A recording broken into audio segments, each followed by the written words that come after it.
जैसे जैसे चुनाव नज़दीक आ रहे हैं, राजस्थान में चुनावी जो सरगर्मी पे है वो बढ़ती जा रही है।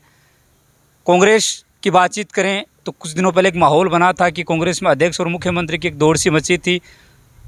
बात करें बीजेपी की तो बीजेपी कांग्रेस को हर मोड़ पे है, वो खरा नहीं उतरने के कारण हर मोर्चे पे है, वो विरोध करती नज़र आ रही है। ऐसे एक मुद्दे पर हम लोग बातचीत करने सुमन जी कुलहरी से पास हम पहुँचे। सुमन जी कुलहरी में बातचीत करूँ तो राजस्थान भाजपा किसान मोर्चा के आप प्रदेश उपाध्यक्ष हैं, मेरे साथ मौजूद है। पहले तो आपका स्वागत है नवलगढ़ एक्सप्रेस। बहुत बहुत धन्यवाद नवलगढ़ एक्सप्रेस का। मैम, बातचीत करें कि आपकी 2 या 3 दिन बाद में एक रैली है निकलने वाली है, सरकार को घेरने का काम है वो किया जा रहा था।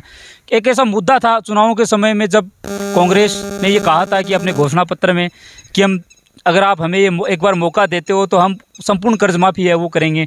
आज बातचीत करें लगभग 3 से साल ज़्यादा गुजर चुके हैं, लेकिन हालात है वो कि वो बने हुए हैं। कांग्रेस ने अपने घोषणा पत्र में किसानों के साथ संपूर्ण कर्ज माफी का वादा किया। किसानों ने उस पर भरोसा किया। क्या किसानों का भरोसा करना ही उनका गुनाह है? और भरोसा करते हुए उन्होंने कांग्रेस पार्टी को अपना समर्थन दिया और विश्वास मत हासिल करके और जन समर्थन हासिल करके किसानों का वो सत्ता में आए। और उसके बाद में उन्होंने सर्व समाज के साथ ठगी करी। किसानों का संपूर्ण कर्ज माफी का वादा इनके राष्ट्रीय अध्यक्ष यहाँ आकर के घोषणा करने के बावजूद अभी तक लंबित है। किसानों के साथ इतना बड़ा धोखा। घोषणा पत्र में तो ये कहा गया था कि चुनाव जैसे जीतते हैं 2 या 5 दिन के अंदर वो संपूर्ण कर्ज माफी है वो कर दिया जाएगा, और वो हुआ नहीं। तो ये किसान के साथ कितनी बड़ी ठगी है। कहाँ जाए किसान, अन्नदाता जाए कहाँ? क्या भरोसा करना उनका सबसे बड़ा गलती या गुनाह, क्राइम, कुछ भी कह लीजिए। किसान को किस बात की सज़ा मिल रही है? भारतीय जनता पार्टी राजस्थान में जिम्मेदार विपक्ष की भूमिका निभाते हुए 17 तारीख को लक्ष्मणगढ़ में, जहाँ प्रदेश कांग्रेस के अध्यक्ष हैं, उनका वो क्षेत्र है और उनके घर में उनको घेरा जाएगा कि आप इतनी संवेदनहीनता और आपकी वादा खिलाफी। जनता इसका जवाब चाहती है। और भारतीय जनता पार्टी के किसान बड़ी संख्या में और विशेष तौर से शेखावाटी से, और शेखावाटी की जितनी 21 कॉन्स्टिट्यूंसी हैं वो, और विशेष तौर पे नवलगढ़ हमारा घर है, यहाँ नवलगढ़ से बड़ी संख्या में किसान लक्ष्मणगढ़ जाएंगे और बहुत बड़ी संख्या में कांग्रेस की जो सरकार है उसके विरुद्ध एक आंदोलन का आगाज़ होगा। और ये जन विरोधी सरकार है और इतने क्राइम इनके कार्यकाल में बढ़े हैं। सरकार गवर्नेंस जैसी इन्होंने कोई चीज़ नहीं दी। सिर्फ आक्षेप लगाने की बात नहीं है, ये वास्तविकता है। 4 साल निकल गए, इतनी अनस्टेबिलिटी, इतनी अनसर्टेनिटी और सत्ता के प्रति इतना मोह और इनकी इतनी अंदरूनी लड़ाई जिसकी गाज गिरी है वो राजस्थान की जनता पे गिरी है।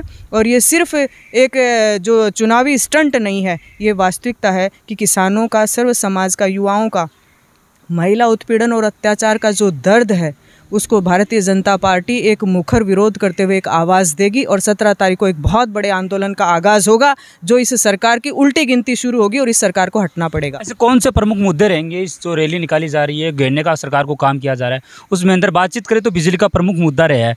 बिजली में दिनों दिन बढ़ोतरी है वो की जा रही है। किसानों को यूँ कहें कि सिंचाई के लिए जितनी आवश्यकता होती है बिजली की वो भी पूर्ति नहीं हो पा रही है। ये बेहद पीड़ादायक है और बेहद आक्रोशित कर देने वाली बात भी है और निंदनीय बात भी है कि जनता भरोसा करती है और वोट दिए जाते हैं और इन पे भरोसा करके वोट दिया।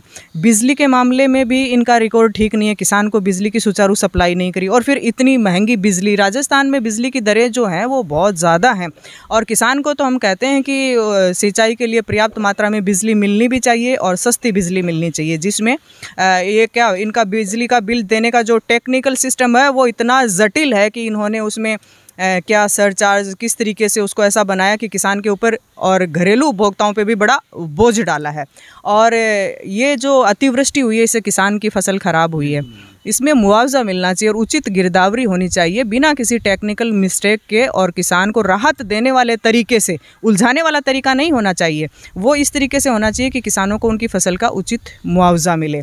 और MSP जो है समर्थन मूल्य पे 2350 रुपये पे जो बाजरे की खरीद हो रही है, हरियाणा में हो रही है, उत्तर प्रदेश में हो रही है, 2-3 स्टेट और उनमें हो रही है। लेकिन राजस्थान की सरकार जो है, भारत सरकार ने उनको पत्र तक लिख दिया, लेकिन सरकार को इस बात का सुध नहीं है। सरकार का जो सेंस ऑफ ह्यूमर है, उन्होंने सारा का सारा कुर्सी की लड़ाई में सारा राजस्थान और राजस्थान की जनता इस चीज़ को देख रही है कि इन्होंने 4.5 साल में किया क्या है।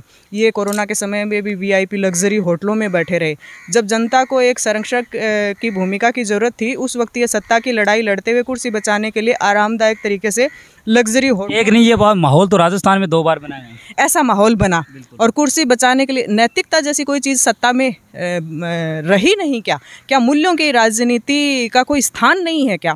और ये कांग्रेस पार्टी के जो सीएम हैं, ये कांग्रेस के मुखिया हैं, इन्होंने इतनी आदर्शवादिता के बड़े बड़े जो बातें करके और लोगों को एक तरीके से गुमराह करने का काम किया, लेकिन जब वास्तविकता आई तो इनसे कुर्सी नहीं छूटी। और मुख्यमंत्री अशोक गहलोत और सचिन पायलट का जो झगड़ा है, वो इनके ये अंदरूनी मसला क्या बताते हैं, वो निकल के सड़कों पे आया, जिसका तमाशा जग जाहिर है और उसका नुकसान जनता को हुआ। तो 17 तारीख को जो रैली लक्ष्मणगढ़ में होने जा रही है, उसमें बिजली की दरें, उचित मुआवजा मिले और बाजरे की जो खरीद है यहाँ 1300 रुपये के करीब कर रहे हैं। तो किसान, यहाँ राजस्थान में बाजरा एक मुख्य जो फसल है, उसका उचित मुआवजा मिलना चाहिए, तो किसान को राहत मिल नहीं रही। तो ये बहुत ज़्यादा वेदना देने वाली चीज़ें हैं। कहाँ जाएगा किसान? और हम विपक्ष में हैं, भारतीय जनता पार्टी उनकी आवाज़ बनेगी। और चुनावी साल तो निश्चित रूप से आने ही वाला है, लेकिन भारतीय जनता पार्टी सिर्फ चुनावी मकसद से काम नहीं करती। जनता की तकलीफ़ों पे मरहम लगाना और उनकी तकलीफ़ को अभिव्यक्ति देना, मुखर विरोध करना सरकार का, ये सब मुद्दे रहेंगे और किसानों के हित की लड़ाई लड़ने के लिए एक आंदोलन का आगाज़ किया जाएगा। इस प्रकार रणनीति तैयार की लिए, क्योंकि इस बार जो बातचीत करें तो लक्ष्मणगढ़ जो क्षेत्र है, विधायक भी हैं टोटासरा जी वहाँ से, और किसान जो प्रदेशाध्यक्ष हैं फिलहाल वर्तमान समय में कांग्रेस पार्टी से, क्यों लक्ष्मणगढ़ को क्यों चुना इस बार? वैसे तो देखिए, व्यक्तिगत रूप से कोई टिप्पणी करना हमारे सिद्धांतों और उसूलों में नहीं है, लेकिन ये देखिए कांग्रेस की रहनुमाई वो कर रहे हैं, प्रदेश कांग्रेस अध्यक्ष का पद है उनके पास, बहुत बड़ी जवाबदेही बनती है उनकी। लेकिन हमने इस चीज़ को कई बार नोटिस किया है कि उनका जो कार्यशैली है वो इतनी अहंकार भरी कार्यशैली है कि उनका जो नज़रिया है वो जनता के प्रति संवेदनशील नहीं है। और प्रदेश अध्यक्ष बनने के बाद, शिक्षा मंत्री बनने के बाद, रीट के जिस तरीके से घोटाला हुआ और जो शिक्षक उनसे मिलने गए, उन्होंने नाथी का बाड़ा तक जैसे शब्दों का इस्तेमाल किया। तो लोकतांत्रिक व्यवस्था में जवाबदेही कोई चीज़ होती है, नैतिकता का, जवाबदेही का पाठ उनको क्या पढ़ाने की ज़रूरत पड़ेगी? ये राजनेता का जीवन सार्वजनिक जीवन होता है, वो जनता का हितों का सजग प्रहरी और उनका संरक्षक होता है। तो उनके दरवाजे सबके लिए खुले होने चाहिए। हमने बहुत बार ऐसा देखा है कि उन्होंने लोगों को बहुत अपमानित करके धक्के मारने जैसी स्थितियां भी उन्होंने बनाई है। तो एक सार्वजनिक जीवन में, राजनीति जैसे क्षेत्र में, और जो नेतृत्व देने वाले लोग हैं उनको एक आदर्श व्यवस्था के तहत रहना चाहिए। उनके जो आचरण होता है वो समूचे समाज के ऊपर असर डालता है, व्यक्तिगत नहीं होकर के सार्वजनिक जीवन होता है जो दूसरों के लिए एक बड़ी मिसाल बनता है। तो इस मामले में उन्होंने घोर निराश किया है और उनका काम करने का तरीका जो है वो गैर जिम्मेदाराना रहा। जब कांग्रेस अध्यक्ष के तौर पे उनसे किसी चीज़ की नैतिकता की जिम्मेदारी लेने की कोई बात जहाँ भी की गई तो उन्होंने इससे पल्ला झाड़ते हुए अपने आप को एक सीमित दायरे में रखा और जो गैर जिम्मेदाराना व्यवहार किया। तो लक्ष्मणगढ़ से शंखनाद करना पार्टी का एक बड़ा मैसेज देना है कि आप अपने कर्तव्यों को सही तरीके से नहीं निभाओगे तो भारतीय जनता पार्टी है वो आपसे इस चीज़ का जवाब चाहेगी। और जनता का आंदोलन है, किसानों के द्वारा उनके ऊपर इस चीज़ की जवाबदेही का असर आना ज़रूरी है, इसीलिए लक्ष्मणगढ़ को चुना है। तो शेखावाटी से लेकर आसपास के जितने भी क्षेत्र हैं, एक भाजपा है कमेटी के रूप में और एक मजबूत स्तंभ के रूप में है, लक्ष्मणगढ़ में इस बार कूच करने जा रही है। किसानों की मांगें हैं वो प्रमुख रहेगी। लेकिन बातचीत करते हैं वर्तमान समय में बीजेपी के जो बड़े लीडर हैं, वसुंधरा जी का, गजेंद्र जी का या सतीश पूनिया जी का दौरा राजस्थान के लिए एक अहम मायने रखता है। आज वसुंधरा जी का उदयपुर वाटी का दौरा भी था, सतीश पूनिया जी का दौरा था, गजेंद्र जी का भी कुछ दिनों पहले एक दौरा हुआ था। इन दौरों को लेकर क्या कुछ कहेंगे मैम? जी हाँ, नवलगढ़ एक्सप्रेस के माध्यम से मैं ये कहना चाहूँगी कि भारतीय जनता पार्टी की एक विशिष्ट कार्यशैली है और हमने इसमें पाया है कि इसमें ज़मीनी कार्यकर्ता है वो भी सर्वोच्च पद पे जा सकता है। इसमें कोई बहुत ऐसा नहीं है कि बड़ी लीडरशिप जैसा कोई कभी नहीं, एक बड़ा लीडर है वो भी कार्यकर्ता लेवल पे आकर के एक कार्यकर्ता बन करके ही काम करता है और सेवा का भाव उसमें मुख्य रहता है। और हमारे जितने नेताओं का आपने नाम लिया वो जब दौरे करते हैं तो सभी लोगों में एक उत्साह और ऊर्जा का संचार होता है, सभी पार्टी को मजबूत करने के लिए काम करते हैं। और संगठन की मजबूती और कार्यकर्ताओं में जोश का संचार हुए बिना कभी परिणाम नहीं आ सकते। और इस तरीके से हमारे नेताओं का जो आना जाना रहता है उससे कार्यकर्ताओं में एक जोश रहता है, एक कनेक्टिविटी रहती है, कम्युनिकेशन रहता है।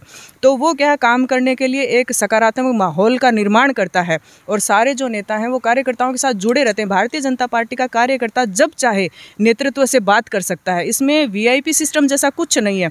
डेमोक्रेसी का वास्तविक अर्थ अगर हम देखते हैं तो भारतीय जनता पार्टी में ही आंतरिक लोकतंत्र है और भारतीय जनता पार्टी ही भारतीय व्यवस्था में सही रूपों में प्रजातांत्रिक व्यवस्था को जो है सुचारू रूप से बनाए रखने का काम कर रही है। तो सारे नेता जो है दौरे करते हैं वो उनका निहित उद्देश्य जो होता है वो पार्टी की मजबूती, संगठन की मजबूती और कार्यकर्ताओं का मनोबल बढ़ाना इसका उद्देश्य रहता है।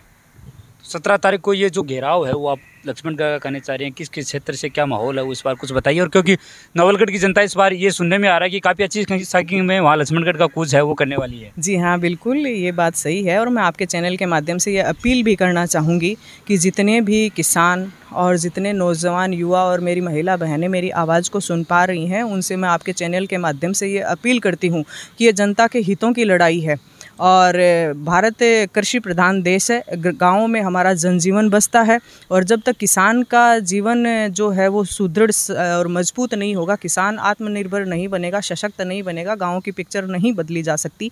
तो ये लड़ाई हम सब की लड़ाई है।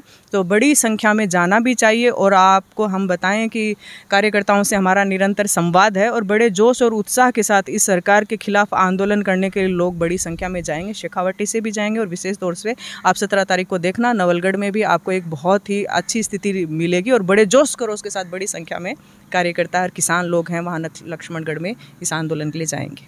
तो हमारी भी कोशिश रहे कि जो बीजेपी के द्वारा ये घेराव है वो लक्ष्मणगढ़ में किया जा रहा है, पूरा कवर करेंगे। आप नवलगढ़ एक्सप्रेस के अगर फेसबुक यूट्यूब चैनल को अभी तक आपने फॉलो और सब्सक्राइब नहीं किया है तो फॉलो और सब्सक्राइब के लिए ताकि आपको शेखावटी की से पूरी अपडेट है वो मिलती रही है। मेरे साथ प्रदेश भाजपा किसान मोर्चा से प्रदेश उपाध्यक्ष सुमन जी कुलेरी मौजूद थी। इनके नेतृत्व में यूँ कहें कि संगठन के रूप में इस बार लक्ष्मणगढ़ का है वो कूच है वो किया जा रहा है।